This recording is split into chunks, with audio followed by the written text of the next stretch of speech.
This is E&P Reports, a vodcast from Editor and Publisher Magazine, the authoritative voice of news media since 1884, serving newspapers, broadcast, digital, and all forms of news publishing. And welcome to the special edition of E&P Reports, the Local News Roadshow, a partnership with the Rebuild Local News Coalition, an alliance of news organizations with a common goal to advance a range of public policies that addresses what many agree is the accelerating crisis caused by the disappearance of the authoritative local news voices for thousands of communities across the United States. And I'm Mike Linder, publisher of E&P Magazine, and our roadshow today heads to southern Tennessee, where just north of the Alabama border on I-65, you'll find 4 exits to the seat of Giles County, the town of Pulaski, population of the county just over 30,000. Pulaski is known for its warm southern charm, picturesque town square that sits what residents claim proudly is the prettiest courthouse in all of Tennessee. And good or bad, right or wrong, in late 1865 is the place where Confederate veterans gathered, organized, and started the first chapter of the Ku Klux Klan. Now, we mentioned that as a point of fact, but also how it relates to our story, because it was the next year, 1866, when the KKK's founder's brother, L.W. McCord, began the continuous publication of what became then and remains today the county's newspaper of record, the Pulaski Citizen. The operative phrase here is remains today, because that's the reason we're taking our roadshow to Pulaski. You see, on February 8, 2023, the citizens were shocked to hear from then owner David Lake that, quote, due to declining advertising and subscription revenues, combined with increasing costs, we finally reached a point where maintaining the Pulaski Citizen as a business is not possible, and that the county will have no newspaper or news dedicated solely to covering local news, sports, events, government, and people. Now, luckily, during the same week that the Citizen was publishing its last issue, word about the closing came to Dave Gould, the owner of Main Street Media, publishers of 12 local weekly newspapers just up the highway in 10 counties around Nashville. Once Dave got word via Facebook, seriously, he got it via Facebook by one of his reporters, he contacted David Lake and literally, in a matter of hours, negotiated a purchase and saved the publication from extinction. So let's head to the picturesque city of Pulaski, Tennessee, as we explore a single week in the life of the 167-year-old Pulaski Citizen as it announced its closing and its rebirth in the same week. We'll chat about the logistics with the then and now publisher, a lifelong resident of Pulaski, Scott Stewart, along with the new owner of the paper, Main Street Media CEO and founder Dave Gould. But more importantly, our visit will also include recently elected Pulaski Mayor J.J. Brinley, whose family dates back over 100 years.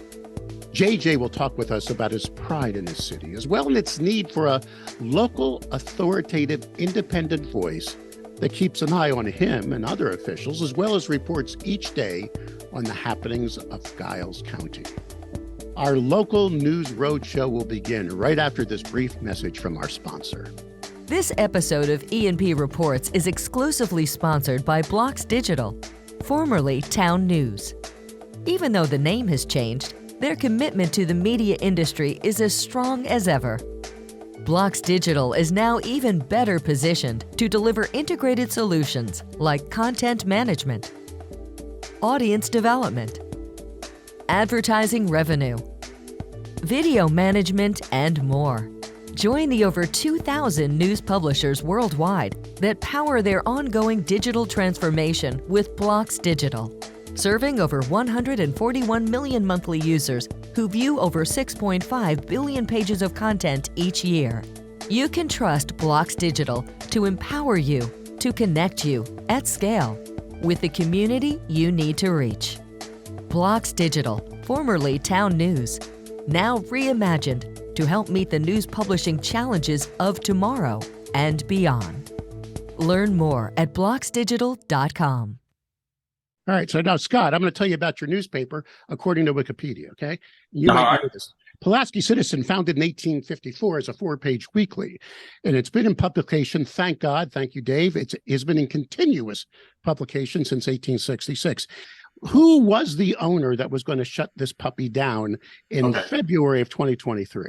All right. So the Lake family, Herschel Lake, bought the newspapers in the early 1980s. There was actually two competing weeklies, the Giles Free Press and the Pulaski Citizen. And if you'll notice underneath the Pulaski Citizen on our flag, it says, and the Giles Free Press. We've kept that as part of our name. Because, of course, the Giles Free Press was started in the 60s. I think Mr. Lake maybe bought it first and then the Citizen, or vice versa. And along with the Free Press came the radio station. Okay. So the Lake family, Herschel owned, and he was the publisher. He owned all this. His son Steve became the publisher in 2000. And Herschel owned the newspaper. The printing company where I'm sitting right now is in the printing company that they still own. And so anyway, when Herschel passed away, that's while I was at the radio station. Steve decided he didn't want to be with the paper anymore, and so they asked me to come back and run the newspaper for the family with his brother David. And David Lake and Jerry, his mom, basically continued to run the Pulaski Citizen out of their print shop here, which is Holly's Printing in Pulaski. And so David was the owner who made that decision. And I can assure you, without any doubt, because we had a lot of hard discussions, it was not an easy one to make. Oh, I bet. JJ, your family goes way back in this town. You work for Brindley Construction. It looks like this is an established company in your family, right, sir? In Pulaski. So you knew this family, and you knew they had a commitment to the community of the county, right? This was not an easy decision. Were you aware that they just couldn't make it work, that the advertising revenue wasn't supporting it, and the circ revenue, and they just kind of had to throw it? Were you part of that? Did your family understand it? Were you supporting it? Were you an advertiser? Give me your perspective. And in February of 2023. I think the date was, I have it right here, on February 8th. That's when the publisher said, hey, we're going to have to shut this sucker down. We're really sorry to the citizens. What was your history with this newspaper, sir? Sure. I did know that it was coming. I did not know that. But I've had a strong relationship with the previous owners, and Scott, my grandmother actually retired from the paper, and so we've always had a close relationship with the Lakes, and also with Scott as well, and everyone there at the paper. But as a small business, understanding what the trials and tribulations is to be able to adjust to these times. I mean, face it, the internet and all the other advertising ways, people, I'm 36 years old. A lot of people my age might not get the paper. They look on the internet. Sometimes they look at the wrong things. There's great things to get the newspaper on the internet, but they look towards other social media platforms for the information. Where when we had a crisis back in December with water issues that were during the holidays, my main objective was to get the information, not to social media, to all these different personal pages and all these things. My mission was we get in touch with Scott, the paper, and we let the radio know. I still think that's where the news and emergencies and things should go. I'm not saying not to put it on certain pages, but I believe in the newspaper with everything I have. I think. I hated this we were scared there for a moment, but I almost think it almost had to happen this way for people to see how valuable this paper is and how much they have served this community. Because the newspaper has been there for everybody. They help with fundraisers. They do more. It's more than a newspaper. And they're willing. You can pick the phone up and talk to them any day. We live in a small town where maybe it's not easy to get in touch with a reporter. Maybe it's not easy doing. You can send Scott a text. You can call Scott. You can call anyone there, and they are willing to help. And then when I heard the news that that it was going on first, immediately I reached out to Scott, and just told him, I supported him in anything. He's such an asset to our community. There's nothing he can't do. So I knew, and so when I started hearing there was talk of someone buying it, and when it came through, when I first met Dave, I didn't know to shake his hand or to squeeze him, squeeze his neck, hugging him. We were the town was so excited, and I have to say it brought a lot of excitement to our town. People started. There was so much so much buzz going around our community. All the little diners, all the social media people talking about the paper, and it's kind of now. Now you realize how important that paper is. So now it's your turn to get out there. If you're not a subscriber or you're not getting the paper, it's time to support this paper, and how much. I think it was a big wake-up call to how much it means to the community. And let's continue that dialogue, Mr. Mayor, because what you just did made my heart so warm. Because I was going to say his check's in the mail. So yeah, I mean, I gotta tell you, because I'm the guy that bought a magazine in hopes to help support local journalism. I mean, you are an elected official, sir. You know that. But if you really study this country, that, back in, the good old days, back in the 1700s, our founding fathers allowed for a free press to be that final check on power. So you're good friends with this publisher here, and you guys live in the same town and drink the same coffee and go around to the same events, but his job is to keep an eye on you. And you understand that, do you not, sir? Even though that paper's a fabric of the community, they're that final check, that voice for the people. How does that make you feel as an elected official? Because some don't like the paper, you know what I mean? They'd rather just see it go away. Let the talking heads take over. Let the social media be the news source. You're actually touting the value of that, not just because it publishes who gets married and who dies and all that. You like that reporting in your city. Am I correct, sir? Yes, sir. I think, you can, it's like anybody in any type business. You can have a bad restaurant. One person in a restaurant doesn't make it a bad restaurant. You can, different businesses, you can always have places you can grow and fix. My relationship, I guess, look on it all, you do the right thing. And, I'm a Christian man, and I believe in doing the right thing. I'm not going to say I'm always going to be perfect by any means, but I think if you're open, Scott's at, or a representative from the paper is at all of our meetings. They know what's going on. They see what's going on. I encourage that. We've recently asked some of the local college and a TCAT to join us on updates with the community. And one of the things that I sold them on to start coming once a month to give us an update is, hey, the press is here. You can, they're going to put in the paper, you were here. They'll tell some of the topics that were going on. I feel like if you're in it for the right things, now it can always be stories are twisted or things. I get that and see, but I hadn't had that. I hadn't had that experience, and we've been in business for 63 years, and I've never had an issue with the paper. They've always just been honest and good people, and if they wasn't, I would say that. And so when you have a relationship, we're going to see each other at lunch probably, or we're going to we're in this town together. So I'm proud that the paper is involved, and they're here at our meetings. They're not trying to put you in a bind of saying something that you shouldn't say or whatnot.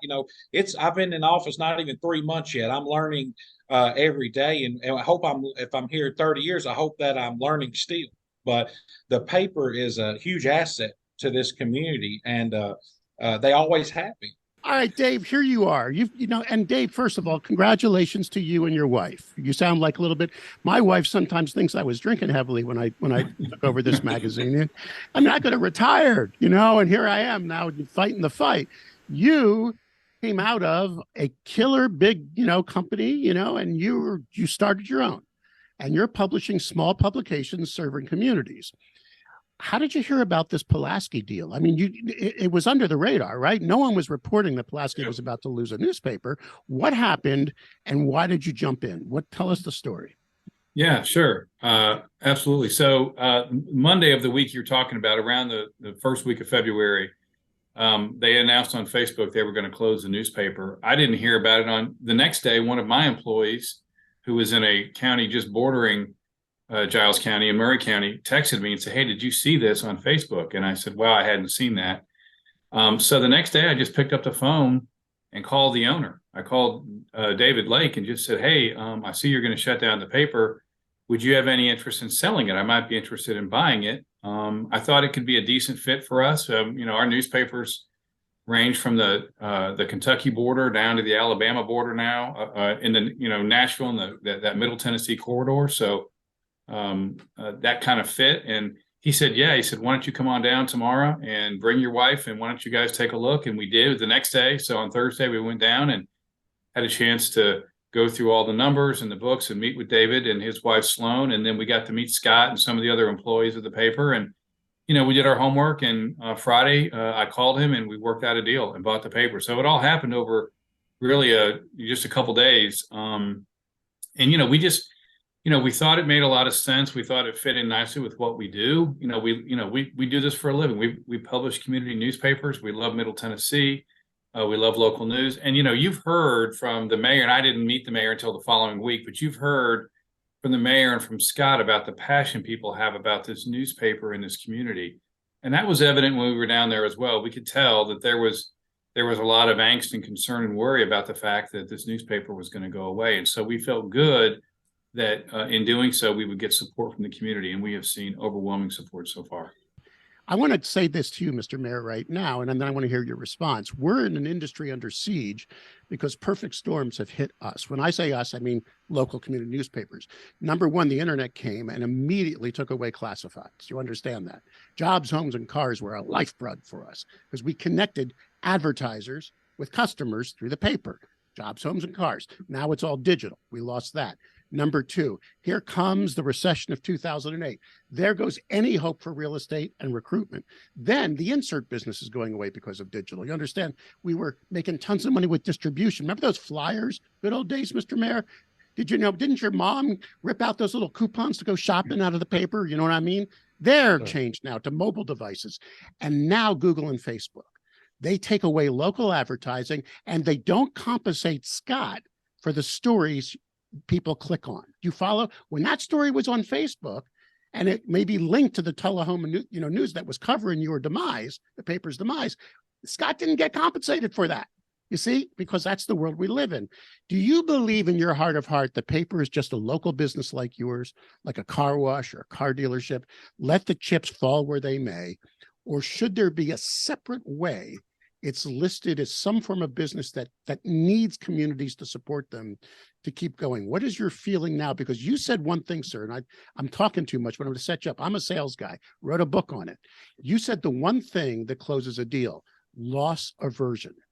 Follow what I'm saying. You said this town knew what it's going to feel like to lose it, and that turned it around. You see where I'm going with that? Because rarely do we get that feeling of loss aversion. Oh my God, it's going away. Do you believe that this paper should be risen above the level in a way? I'm not saying government controlled, but in some way put on a pedestal saying support it, support it, support it. I want to hear your thoughts on that, sir. Yes, sir. Basically it's that the old term we were talking about, quotes and terms before we started this. It's almost we felt what it was like to lose. It's almost like you know what it's like to you don't know what you lost till you lose it. We felt like we lost it for a few days. And I think that's when I say that woke everyone up. We felt like it was what it was like to lose something that meant a lot to us. We have maybe, the citizens have to contribute to this. I think we do need to put it on a pedestal for more. The paper is they're already doing new things, new activities in the paper. You're seeing a lot more activity with it. But if we were talking earlier about the coming to the meetings, the city council meetings and all that, if you don't give the public, if you don't tell them the news, they're going to make up their own news. Yeah. And so we have to, it's our job to inform them. Now, I'm not saying I'm against any of the social media platforms or anything, but if you want to hear the information, I really believe if you want to hear what's coming straight from the meeting, the person that was sitting in that meeting was the man from the newspaper. So if you want, I just think that's our heart of our community. And it's, I think what we've got to do now, we've got to rally behind the paper more than ever. We've got to stand behind them. The citizens, if, we have to, I'd love to go, and I think I've even mentioned it to maybe to Scott or to Dave, I'm not sure, but, I'd love to go on to the citizen page or whatever and encourage people, hey, let's support this business that just that supported us through all these years. Let's give back. It's like shopping local. Everybody says shop local. If you want to truly shop local, get that paper. And it's and you don't even if you don't read it, support it. And so I'm thankful it's here. I'm more excited myself about the paper. Now I paid a lot of attention to it because of a long campaign, and so, but it's really kind of, I'm not going to say a passion. My passion is probably in different areas, but I really respect what the paper does and see and understand now more what it means to a community. And I can't be any happier right now than what Dave and his wife has done for our community. Gentlemen, thank you so much for your valuable time. You all take care and keep up a good fight. Thank you, Mike. Thanks, Mike. Thank you, Mike.